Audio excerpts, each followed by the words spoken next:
Hello friends, আজকে আবার আমি এসেছি আমার ইউটিউব চ্যানেলে আপনাদের কিছু ইনফরমেশন, আমার অভিজ্ঞতা শেয়ার করতে। এই গাছগুলো যেগুলো দেখছেন সেগুলো অ্যাডিনামের একটি প্রজাতি, যেটাকে বলে অ্যাডিনাম ওবেসাম। এর ফুলের বৈচিত্র্য বিভিন্ন রকম হয়, বিভিন্ন রঙের হয়, গাছের গঠন বিভিন্ন রকম হয়। এদের প্রুনিং সচরাচর আমরা করে থাকি আমাদের গাঙ্গেয় পশ্চিমবঙ্গে। এই গাছের প্রুনিং ডাল কেটে করতে হয়, যেমনটি করা হয়েছে দেখুন। ডাল কেটে করা হয় এবং সেটা করা হয় শীতের পরবর্তী সময়, অর্থাৎ যখন ফেব্রুয়ারি, আমাদের গাঙ্গেয় পশ্চিমবঙ্গে ফেব্রুয়ারি মাসের শেষের দিকে কিংবা মার্চ মাসে তাদের ডাল কেটে গাছকে ছোট করে রাখা এবং তাদেরকে বুশি তৈরি করা, যাতে বেশি ফুল ছোট গাছে পাওয়া যায়, বিভিন্ন রূপ প্রদান করা যায়।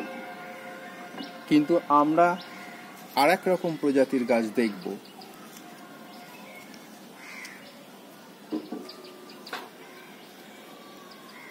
দেখুন, এই ভ্যারাইটিটাকে বলা হয় অ্যাডিনামের আরেকটি গ্রুপ, সেটি হচ্ছে অ্যারাবিকাম। এই অ্যারাবিকাম গাছের প্রুনিং কখনো ডাল কেটে করা যায় না। এদের প্রুনটি করতে হয় পাতা কেটে। এদের ডাল কাটলে এদের জিওমেট্রিক্যাল শেপ নষ্ট হয়ে গিয়ে গাছটির গঠন এবং বৈচিত্র্য নষ্ট হয়ে যায়।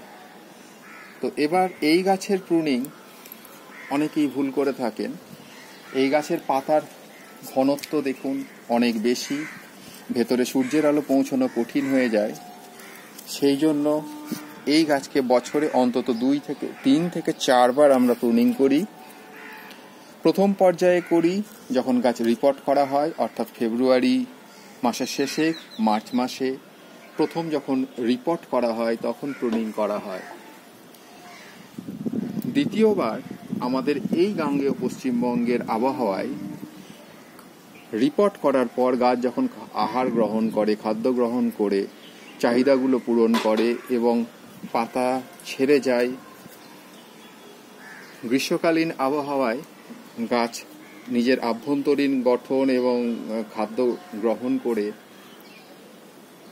কিন্তু জলের কিছুটা ঘাটতি থাকার জন্য যখন প্রথম 2-3টে বৃষ্টি পাওয়ার পর গাছ যখন স্যাপ স্টোর করতে শুরু করে, তখন দ্বিতীয়বার আমরা গাছের প্রুনিং করে থাকি।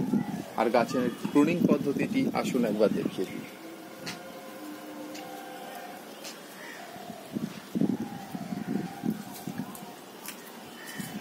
প্রথমেই কাঁচি নিয়ে তাকে ভালো করে ফাঙ্গিসাইড দিয়ে, স্টেরিলাইজার দিয়ে, অ্যালকোহল হোক কিছু হোক, ভালো করে মুছে নিতে হবে।